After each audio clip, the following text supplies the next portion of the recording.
So hello guys मैले तपाईँलाई भन्दै नि 1000 लाइक कम्प्लिट भन्यो तपाईँलाई मैले प्रोक्सी सर्भर लिएर आउँछु भनेर फाइनली मेरो लाइक कम्प्लिट भइसकेको छ। त्यही भएर सुरुमा तपाईँ क्रोममा आएर एस्टिट्युट बेटा सर्भर भनेर सर्च गर्नु होला अनि त्यसपछि सुरुकै लिङ्कमा क्लिक गर्नु होला अनि तपाईँलाई यस्तो इन्टरफेस आउँछ अनि तपाईँहरू चाहिँ अनि सिधै तल जानु होला हैन, तल सार्दै अनि त्यसपछि यहाँ डाउनलोडको अप्सन छ अनि डाउनलोडमा क्लिक गर्नु होला अनि त्यसपछि माथिको अप्सनलाई क्लिक गर्नु होला है तलकोलाई हैन अनि त्यसपछि यहाँ लोड हुन्छ अनि त्यसपछि यता डाउनलोडमा थिच्नु होला हैन गाइज। अनि डाउनलोडमा थिचिसकेपछि अनि यहाँ तपाईँहरूको डाउनलोड हुँदै गर्छ अनि डाउनलोड एनीवेमा गर्नु होला अनि डिटेलमा गएर हेर्नु होला हैन अनि कति डाउनलोड हुन्छ भनेर हैन गाइज। अनि यो पुरै डाउनलोड भइसकेपछि चाहिँ तपाईँहरू डाउनलोड गरिसकेपछि तपाईँहरूकोमा यस्तो इन्टरफेस आउँछ अनि त्यसपछि त्यो डाउनलोड गरेकोलाई क्लिक गरेर अनि प्याकेज इन्स्टलरमा क्लिक गर्नु होला हैन गाइज। अनि त्यहाँ क्लिक गरिसकेपछि अनि तपाईँहरूले इन्स्टल गर्नु होला है त गाइज। अनि इन्स्टल भइसकेपछि यहीँबाट ओपन गर्नु होला हैन गाइज। अनि ओपन हुन यसो एकछिन टाइम लाउँछ अनि एकछिन वेट गर्नु होला है त गाइज।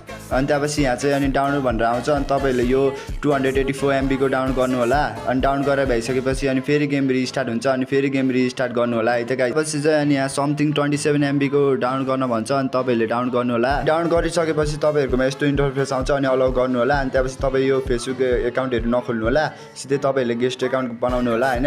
मेरो चाहिँ यहाँ गेस्ट एकाउन्ट पहिल्यैबाट छ हैन गाइज अनि त्यही भएर चाहिँ मैले यहीँबाट क्लिक गरेर गेस्ट एकाउन्ट बनाइहालेँ। अनि तपाईँहरूले त्यहाँ माथि त्यो रेडमा युआइडी देख्नुभयो होला अनि तर त्यसलाई कपी गर्नु होला अनि त्यसलाई कपी गरेर चाहिँ तपाईँहरू क्रोममा गएर चाहिँ अनि सर्च गर्नु होला www.unlockffbeta.com अनि त्यसपछि यहाँ भेरिफाई हुन्छ अनि तपाईँहरूले भेरिफाई गर्नु होला। भेरिफाई भइसकेपछि तपाईँहरूकोमा यस्तो इन्टरफेस आउँछ अनलक विथ डिस्कर्ड अनि 2 hour को लागि मात्रै खेल्न मिल्छ अनि त्यसपछि तपाईँहरूले यहाँ युआइडी हान्नु होला अनि अनलक गर्नु होला अनि त्यसपछि यहाँ तपाईँहरूले 3 स्टेप भेरिफिकेसन गर्नुपर्ने हुन्छ अनि क्लोज गर्नु होला। भइसकेपछि चाहिँ तपाईँहरूले अनि यसलाई ब्याक गरेर अनि गेममा आउनु होला अनि त्यसपछि तपाईँहरूले हेर्न सक्नुहुन्छ मेरो सर्भर खोलिसकेको छ। अनि तपाईँलाई यो भिडियो कस्तो लाग्यो लाइक सेयर एन्ड फलो गरिदिनु होला एन्ड कमेन्ट पनि गरिदिनु होला एन्ड बाइ बाइ गाइज।